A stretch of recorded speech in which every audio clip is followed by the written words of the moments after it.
Hi, welcome to our Metal Reactions channel. I'm Brad. I'm Alena. We've been having a great time taking a journey through metal with you and with each other. If you enjoy our videos and have been looking for a way to support us, now you can do so on Patreon. It's €1 and will help us to put out more and better quality videos. You can find the link in the description below. So today we're doing a Nightwish video. Romanticide is the video of choice. This has been a highly requested one. Yeah, I think people have been waiting for this one. And particularly for me, they've been suggesting it, so I think we're going to be getting some heavier instrumentals. But let's see. Yeah, I know this song because I think it's quite old. Yeah, but I haven't heard it performed by Floor. Mm-hmm. And obviously I haven't seen the video from the concert, so. And yeah, we'll be doing Wacken 2013 live. That seems to be the default. We haven't done the Wacken 2013 show in a while now, so keen to get back to it. Okay, let's hear it.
Okay, what you got so far?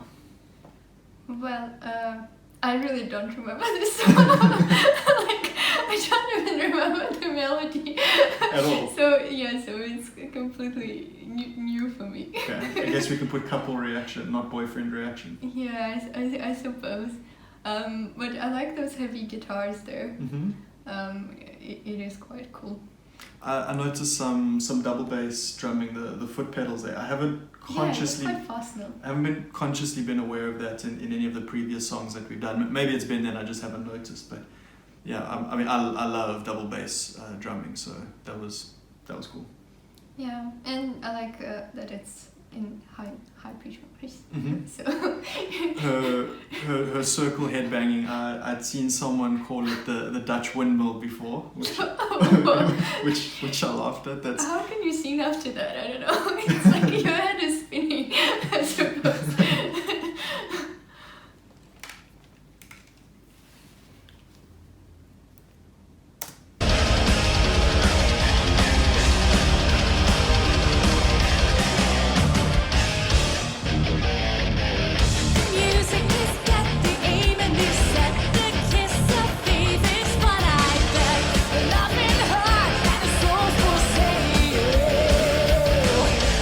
Tell me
especially those like instrumental parts.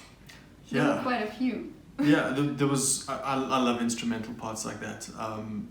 There was the solo. There was like the nice, The guitar. chunky, heavy guitar. Did you see that toy guitar? That was so funny. That was good. A little bit before that, there was almost like a bit of a drum solo going on as well. Before the guitars came in, Mhm. and then after the guitars, there was sort of like vocal solo as well. Both Marco and Floor showing off their range. So It's more like duo than solo. true, yeah. I mean solo as in like the vocals were the centerpiece at that point. But basically, they went through everyone there. Like everyone got to sort of show off their ability for a bit there. Yeah, I think it sort of corresponds with the whole with the idea of the song, Okay. possibly. Like to depict all those contradictory emotions, maybe, you know, to show their extent, and that's why there was like such a fast change of instruments and singing, and I do quite like. It's not the only song where they do it, but when the song becomes sort of interactive, so you know it goes from just being a story told by one person to, I don't know, a dialogue, a choir, and it kind of increases the dimensions of the song, because rather than just being flat, you know, in one sort of dimension, you get the view of another person and another, and it definitely helps like the meaning of the song and to create this, you know, It gives it layers and color. yeah, and emotional effect is definitely deeper. Okay. So I mean, well then, getting into the lyrics, romanticide. So I suppose death of romance, end of romance. Yeah, I suppose. A breakup song. Yes. Okay. I wouldn't actually say like the final breakup. It's more. I got the sense that it's more like the relationship that are still there, Okay. but there is no closure and they haven't ended, and it's kind of getting worse and worse, and nobody knows how to get out of it. Okay. So we're still in it. It hasn't come to an end. This isn't the post-breakup song. Yeah, like you see at the beginning, it says the fill is gone. No, with the sun down, never ending. So the sun hasn't set yet. It's kind of constantly in this phase where it's in between, you know, the dark and the light. So the feelings are kind of gone, but they still make you hurt yet. So and the feel is gone, yet you ain't gonna see me fail. So you ain't gonna see me fail, perhaps meaning that it hasn't ended yet, like, you know, the Yeah, relationship I'm not hasn't gonna give failed? up yet, maybe. Okay, I see where you're going with that. Yeah, and it's sort of starting like from maybe a girl's perspective or woman's perspective, but then they both start singing about this part when you can't tell me what to feel. Oh, so are you saying there that the like Floor and Marco being the male and female perspective Yeah, I within think the so. song, their respective vocals? I think that's why they're singing it together.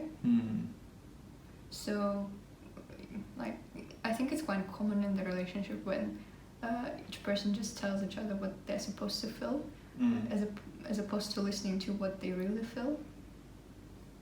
Okay. There's also like this lying thing, and yeah, in the first verse it was about double-faced.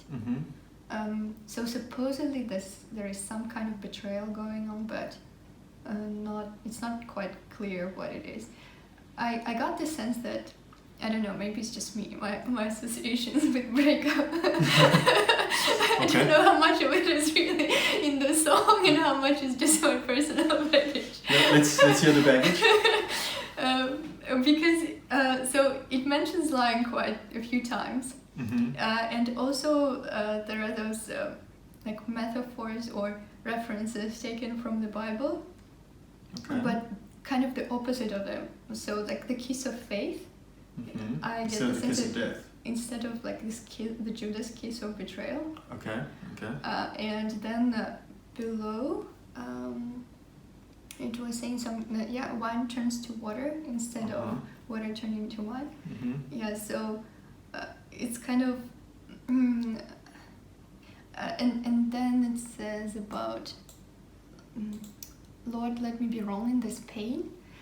So, like, I have this idea that maybe, so she suspects some kind of lying or betrayal, but she doesn't really know, and it's kind of this pain of not knowing, of uncertainty, and still there is a thought that she may be wrong. The last part is interesting to me here. So temporary pain, eternal shame. To take part in this devil's chess game, spit on me, let go, get rid of me, and try to survive your stupidity. So that to me is also then leading towards that it hasn't yet ended.